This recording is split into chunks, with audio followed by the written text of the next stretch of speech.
हेतुफलाश्रयालंबनैः संगृहीतत्वात् देशामभावे तद्भावः अतीतामनागतम् स्वरूपतोऽस्त्यद्वभेदात् धर्माणां ते व्यक्त सूक्ष्मा गुणात्मानः ते व्यक्त सूक्ष्मा गुणात्मानः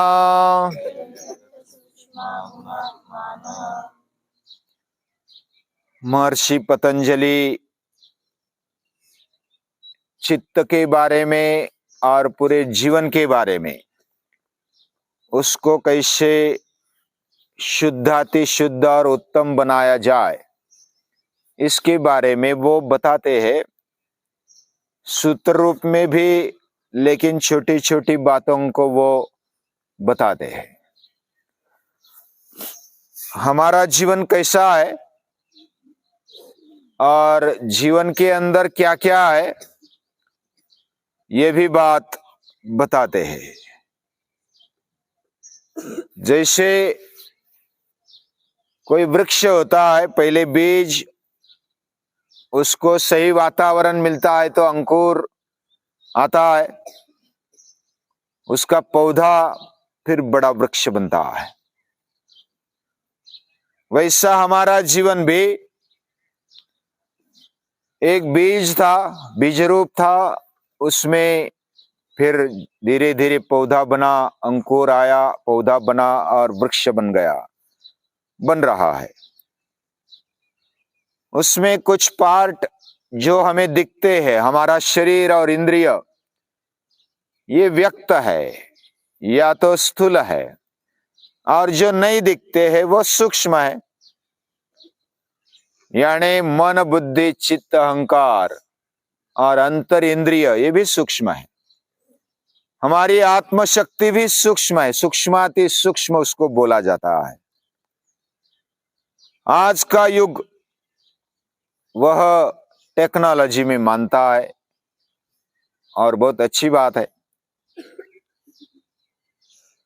और आज का युग नैनो टेक्नोलॉजी में भी अधिक मानने लगा है।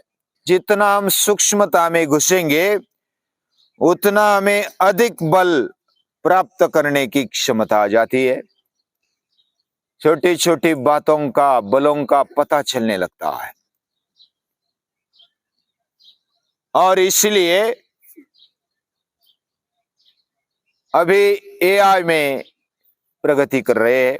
एआई यानी आर्टिफिशियल इंटेलिजेंस, यानी कृत्रिम बुद्धि, ये निर्माण हो रही है। ये भी स्थूल होने के, सूक्ष्म होने के बावजूद भी स्थूल है, यानी कि जड़ है। हालांकि शरीर और इंद्रियों से मन सूक्ष्म है, मन से बुद्धि सूक्ष्म है, और बुद्धि से उस पार ऐसा सूक्ष्म तत्व है आत्म तत्व। तो जितना हम सूक्ष्मता में घुसेंगे उतना बल ज्यादा है। ये गीता भी कहती है, इंद्रियाणि पराण्याहुर इंद्रियेभ्यः परम मनः मनसस्तु परा बुद्धिर यो बुद्धि परतस्तु सः। बुद्धि के उस पार वो सूक्ष्म तत्व है, वही भगवान है, वही आत्मशक्ति, वही परमात्मा शक्ति है। और जितना हम उसकी तरफ जाएंगे, हमें मनुष्य देह मिला, मनुष्य जन्म मिला, जीवन मिला, वह मनुष्य जीवन ये विशेष है। इसको जब हम समझने की कोशिश करते हैं तो केवल बाह्य रूप समझ के नहीं चलेगा, बाह्य रूप भी समझना चाहिए। हमारा शरीर कैसा बना, उसमें क्या क्या फंक्शन चलते हैं, कौन से अवयव है, उनका क्या क्या कार्य है, कौन सी संस्थाएं है, क्या क्या कार्य करती है, कितना उसका विस्तार है, ये सब जानना ही चाहिए। उसके भी उस पार, यानी स्थूल शरीर और इंद्रियों के आगे घुसते हुए सूक्ष्मता में हम मन बुद्धि का भी अभ्यास होना चाहिए। और इसका अभ्यास हुए बिना मनुष्य जीवन व्यर्थ है। जब तक हम अंतःकरण में घुसते नहीं, जब तक हम सूक्ष्मता में घुसते नहीं, तब तक मनुष्य जीवन व्यर्थ है, ये मैंने बताया। वैसे स्थूल देह और इंद्रियों पर सभी पशु पक्षी प्राणी वो भी जीते, उस पर निरीक्षण करते हुए वो जीते, उसके लिए जो भी चाहिए वो करते। यानी हमारा जीवन और पशु जीवन, प्राणी जीवन, इसमें बाह्य रूप में कोई भेद नहीं है। हमें भी शरीर है, उनको भी शरीर है, हमें भी इंद्रिय है, उनको भी इंद्रिय है, अंतःकरण भी, उनको भी मन है, हमें भी मन है। लेकिन सूक्ष्मता में घुसने की शक्ति केवल मनुष्य में है, और वो सूक्ष्मता में घुस सकता है, वैसा पशु पक्षी प्राणी घुस नहीं सकता। और इसलिए कहा गया मनुष्य यानी नर करनी करे तो नर का नारायण बन जाए, और ये ताकत केवल मनुष्य को दी है। हम अगर इस जन्म में मनुष्य देह में आते हुए भी इसका विचार नहीं करेंगे तो जीवन प्राणी जैसा ही समझो, यानी कि व्यर्थ हुआ। यानी विचार करने के लिए हमें बुद्धि भी मिली है, और बुद्धि केवल स्थूलता में ही देखती है और सूक्ष्मता में नहीं घुसती है, तो हमारा जीवन सफल नहीं हुआ, व्यर्थ हुआ। मैं कौन हूं, कहां से आया हूं, किसने मुझे निर्माण किया, मृत्यु के बाद क्या होने वाला है, अंतिमता क्या साध्य करना है, ये अलग अलग प्रश्न हमारे जीवन में उठते, बुद्धि उठाती है, और उसका उठना स्वाभाविक है। ये उठना ही आध्यात्मिकता की शुरुआत है। और वैसा प्राणी जीवन जीना ये कोई कठिन बात नहीं है। प्राणी जीवन जीना ये सहज है। जो पश्यति इति पशु, जो केवल देखता है और जीता है वो पशु ही है, प्राणी है। उसके उस पार जो देखता है, मनन करता है, चिंतन करता है, वह मनुष्य है। मननात् मनुष्य, जो मनन करता है, चिंतन करता है, वह मनुष्य है। और मनुष्य जीवन इसलिए विशेष है, वह सूक्ष्मता में घुसता है, वह चिकित्सा करता है। और इसलिए गीता कहती है बुधा भाव समन्विता, हमारे अंदर भाव है, बुद्धि है, विचार है और भावनाएं हैं। उनको कैसे दिशा देना, ये जो दे नहीं सकता वो मनुष्य बनने के लिए लायक नहीं है। वैसा किसी संस्था का मैनेजर है, हाँ, संस्था का मैनेजर वह अपने संस्था को बहुत अच्छे से मैनेज करता है। जो आर्थिक मैनेजर है वो आर्थिक दृष्टि से प्लानिंग बहुत ही अच्छा करता है, बढ़िया करता है, उसको मैनेजर कहा जाता है। One who manage is a manager. जो मैनेज करता है, बहुत ही अच्छी तरह से मैनेज कर पाता है, वो मैनेजर है। हम अपने जीवन के मैनेजर होने चाहिए कि नहीं चाहिए? हम अपने शरीर को, इंद्रियों को सही दिशा देने वाले बनने चाहिए। जो गाड़ी चलाता है वो ड्राइवर है, और सही तरीके से चलाता है तो उसको उत्तम ड्राइवर कहा जाता है। हमारा जीवन हमें मिला है, हम खुद के ड्राइवर है, और उत्तम ड्राइवर बने हमारे शरीर का, जीवन का। और इसलिए सबसे आदर्श अगर ड्राइवरों में कोई है, कोई बोलता है कि मुझे ड्राइवर बनना है, कोई बात नहीं, ड्राइवर बनो, लेकिन कैसा बनना? भगवान कृष्ण जैसा ड्राइवर बनना। उन्होंने भी ड्राइविंग किया कि नहीं किया? अर्जुन के रथ को आका, और विजय श्री प्राप्त करा दी। हम अपने जीवन का ड्राइवर बने, यानी हमारे अंदर बैठी हुई आत्मशक्ति को बनाए, वही हम यानी मेरा खुद का रूप वही है। और सूक्ष्मता में जब हम आगे बढ़ते जाएंगे तो यही बात पता चलती है। और महर्षि पतंजलि यही बताना चाहते हैं कि सूक्ष्मता में जो भी स्थूल बातें, सूक्ष्म बातें, ओवरऑल पूरे जीवन का अभ्यास कर लो। हमारी वासनाएं, कामनाएं वह स्थूल रूप में प्रकट होती है, व्यक्त होती है, और सूक्ष्म रूप में भी वो प्रकट होती है। वो सूक्ष्म रूप में रहती है, अव्यक्त रहती है। और ऐसे प्रकट अप्रकट प्रसुप्त तनु विच्छिन्नोदाराणाम, यानी हमारे अंदर जो वृत्तियां है वह सूक्ष्म रूप में, स्थूल रूप में और उदार व्यक्त रूप में रहती है।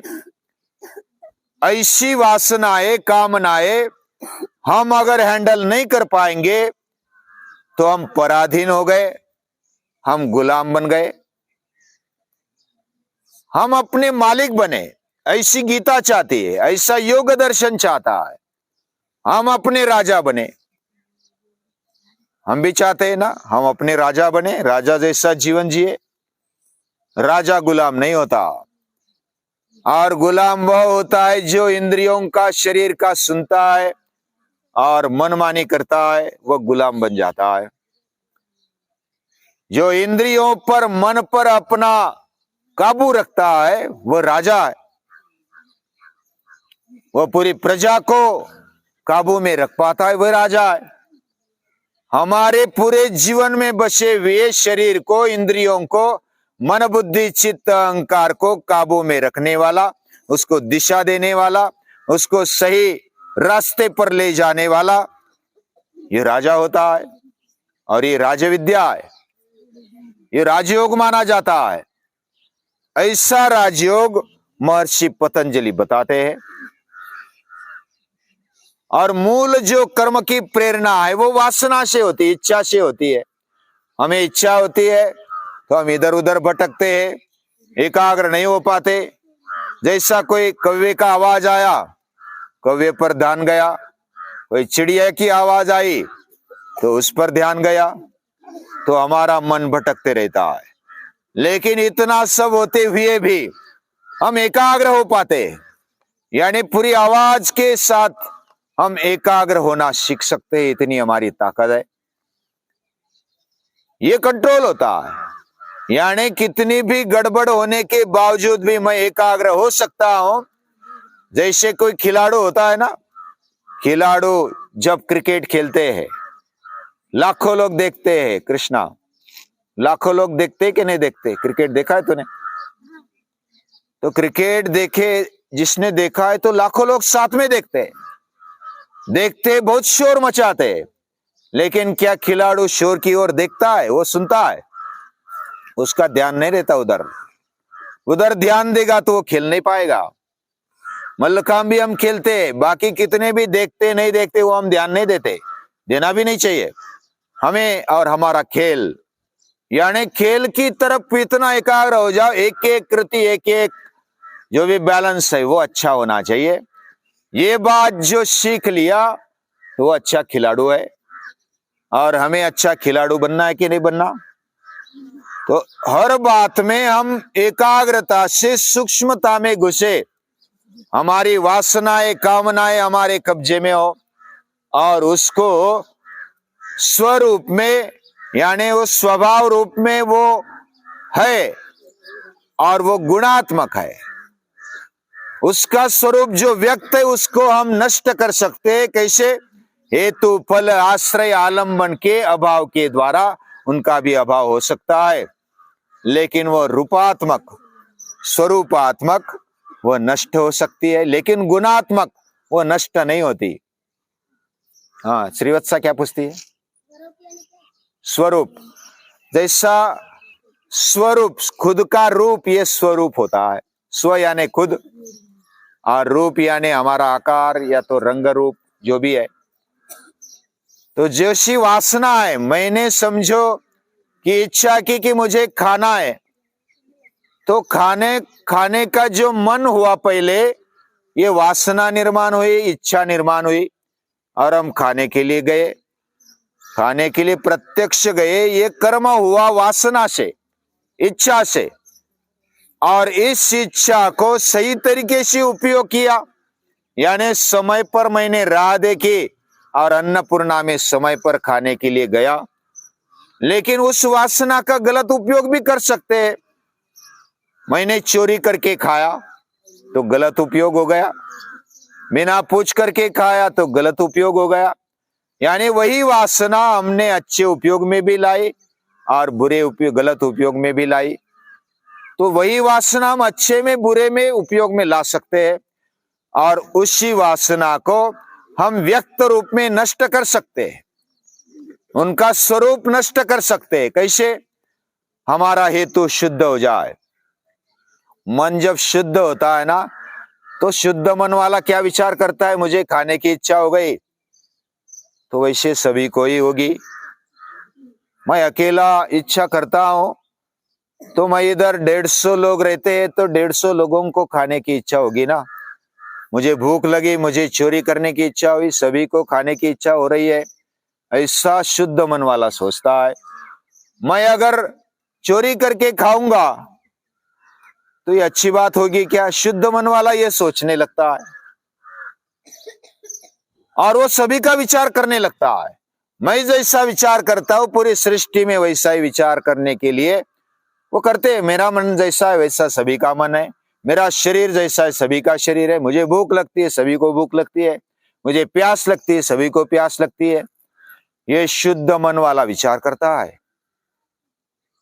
और जो सचमुच बुद्धि से सोचता है कि मैं कौन हूं, दूसरा कौन है, ये सृष्टि क्या है, सृष्टि का निर्माता कौन है, ये विचार करने वाला सूक्ष्म मन से, सूक्ष्म विचार से, सूक्ष्म बुद्धि से ये सोचने लगता है।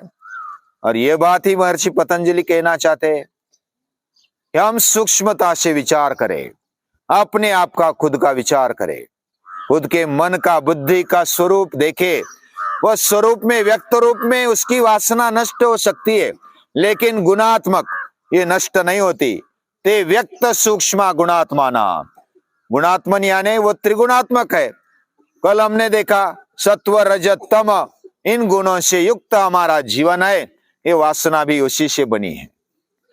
और गुणागुणेषु वर्तन्त, ये वासना निर्माण होगी, गुण गुण का काम कर रहे, मैं मेरा काम करूंगा, ऐसा सोचने वाला वो बहुत ही विचार, उसमें विवेक आ जाता है। विवेक जो तटस्थता से देखता है उसमें विवेक आ जाता है।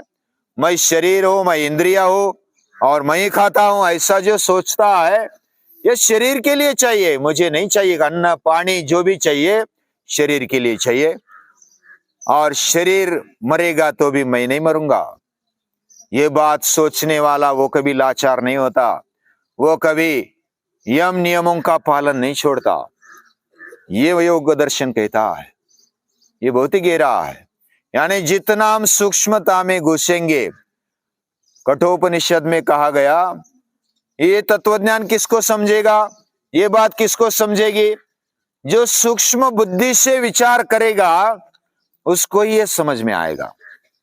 जो केवल स्थूल बुद्धि से विचार करेगा उसके समझ में नहीं आएगा, वो समझ ही नहीं पाएगा। जो अपने आप को दूसरों के जैसा देखता है, आत्म उपमेन सर्वत्र समम पश्यति अर्जुन, देखता है, केवल बाह्य दृष्टि से देखता है, ऐसा नहीं।